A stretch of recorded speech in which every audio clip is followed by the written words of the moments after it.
తండ్రి కోపముతో అడుగుతున్న ప్రతి ప్రశ్నకు తన్మయత్వముతో బదులిస్తున్న ప్రహ్లాదుడు. ప్రహ్లాదోపాఖ్యానము భాగవత పద్యములు 28వ భాగము. హిరణ్యకశిపుడు ప్రహ్లాదునితో, ఓరి దుర్మదాంధుడా, నీవు చావుకు తెగించావు. చంపుతారని కాని, చచ్చిపోతానని కాని నీకు భయం లేకుండా పోయింది. గడుసు మాటలతో నా మీదకే దాడి చేస్తున్నావు. కర్ణకఠోరమైన మాటలని ఈటెలుగా నా మీదకు ప్రయోగిస్తున్నావు. ఈ సమస్త విశ్వమునకు అధిపతిని నేనే. నేను తప్ప సంపూర్ణ శక్తిమంతుడైన మరొక రాజు లేడు. నేనే జగన్నాథుడిని. నా సోదరుడైన హిరణ్యాక్షుడిని సంహరించినప్పుడు ఆ హరి కోసం అనేక పర్యాయాలు విశ్వం అంతా గాలించాను. కానీ ఆ విష్ణువు విశ్వం మొత్తంలో ఎక్కడా కనబడలేదు. మరి ఆ పిరికివాడు ఇంకెక్కడ ఉంటాడు అని ఇంకా ఇలా అంటున్నాడు. ఎక్కడ గలడు ఏ క్రియనే చక్కటి వర్తించు, ఎట్టి జాడను వచ్చుందక్కడతు నిన్ను.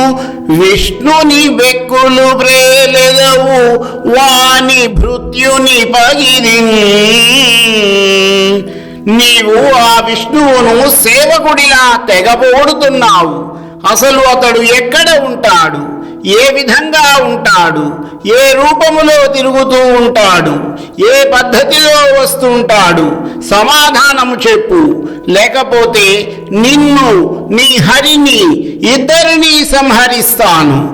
ఈ విధముగా తండ్రి కోపముతో గద్దిస్తున్నప్పటికీ కూడా పరమ భాగవతోత్తముడైన ప్రహ్లాదుడు ఏమాత్రం జంకలేదు.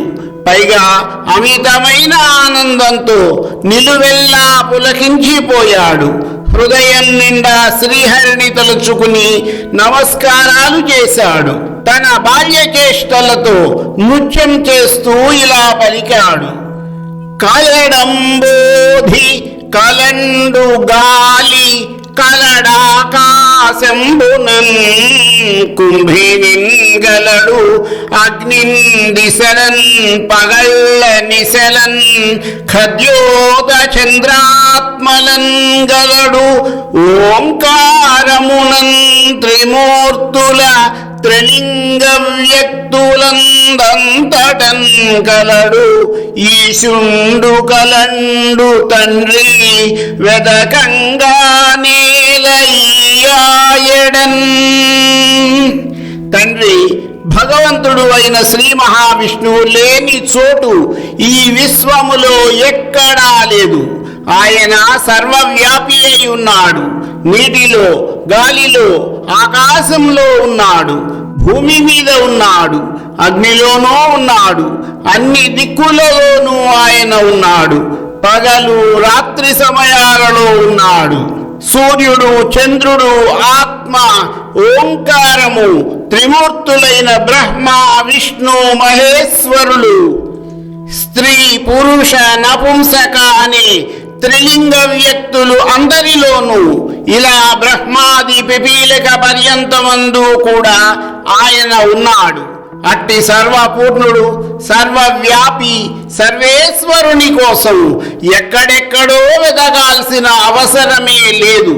సర్వత్రా, సర్వకాల, సర్వావస్థలలోనూ శ్రీహరి ఉన్నాడు తండ్రి.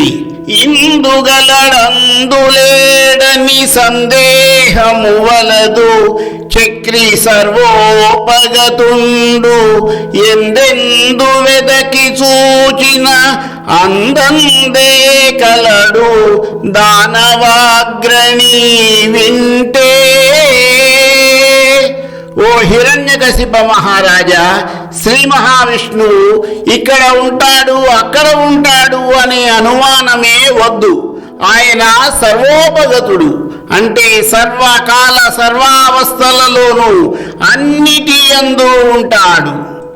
డింభక సర్వస్థలముల అంభోరుహ నేత్రుండు అనుచు మిగుల సంరంభంబున పలికెదవు ఈ స్తంభంబున చూపగలవే చక్రిన్ గిక్రిన్. ఓరి డింభక, పద్మాక్షుడైన మహావిష్ణువు సర్వవ్యాపి, అన్నిటా ఉంటాడు అని ఇంతగా వాదించి గట్టిగా చెబుతున్నావు. అయితే మరి ఆ చక్రం గిక్రం పట్టుకు తిరిగే వాణ్ణి ఈ స్తంభంలో చూపించగలవా? స్తంభమున చూపవేనిన్ కుంభిని నీ శిరముద్రుంచి కూల్పగ రక్షారంభమున వచ్చి హరి విశ్రంభంబున అడ్డపడగ శక్తుండగునే.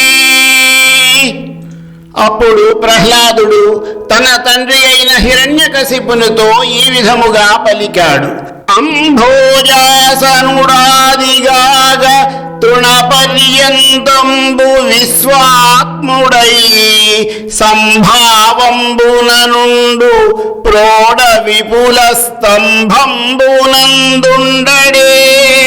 స్తంభాంతర్గతుడయ్యునుండుటకు ఏ సందేహమున్ లేదు. నిర్దంభత్వంబున నేడు కానవడు ప్రత్యక్ష స్వరూపంబునన్. సమస్త విశ్వములోనూ వ్యాపించి ఉన్న ఆ విశ్వాత్ముడైన విష్ణువు బ్రహ్మ దగ్గర నుండి గడ్డి పరక దాకా సమస్త విశ్వములోనూ నిండి ఉన్నాడు.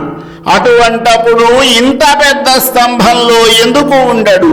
ఈ స్తంభంలో పరంధాముడు ఉన్నాడు అనడంలో ఎటువంటి అనుమానము లేదు. నిస్సందేహంగా ఉన్నాడు. అందుకు నిదర్శనముగా ఇప్పుడు ప్రత్యక్షంగా కనిపిస్తాడు కూడా.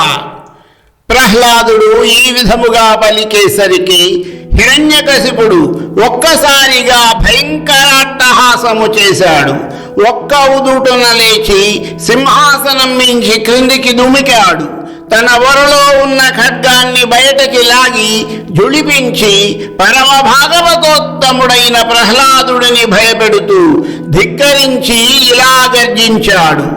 వినరాడింభక మూఢచిత్త గరిమన్ విష్ణుండు విశ్వాత్మకుండని భాషించెదవు అయిన ఇందుగలడేయంచున్ మదోద్రేకియై ధనుజేంద్రుండరచేత వ్రేసెను మహోదగ్ర ప్రభాసుంభమున్ జనదృగ్భీషణదంభమున్ హరిజను సంరంభమున్ స్తంభమున్. ఓరి మోక్ష అర్భక, విను. నీవు ఎంతో గొప్పగా విష్ణువు విశ్వమంతా వ్యాపించి ఉన్నాడు అంటున్నావు. అయితే ఈ స్తంభములో ఉన్నాడా అంటూ పట్టరాని కోపముతో మదోన్మత్తుడై ఆవేశంతో ఆ రాక్షసరాజు హిరణ్యకశిపుడు జీవకోటి చూడడానికి కూడా శక్యం లేనటువంటి భయంకరమైన కాంతులు వెదజల్లుతూ శ్రీ నృసింహస్వామి వారి ఆవిర్భావానికి ఎంతగానో ఉత్సాహపడుతున్నటువంటి ఆ స్తంభాన్ని బలంగా చరిచాడు. మరికొంత కథా వివరణము నా తరువాతి భాగములో.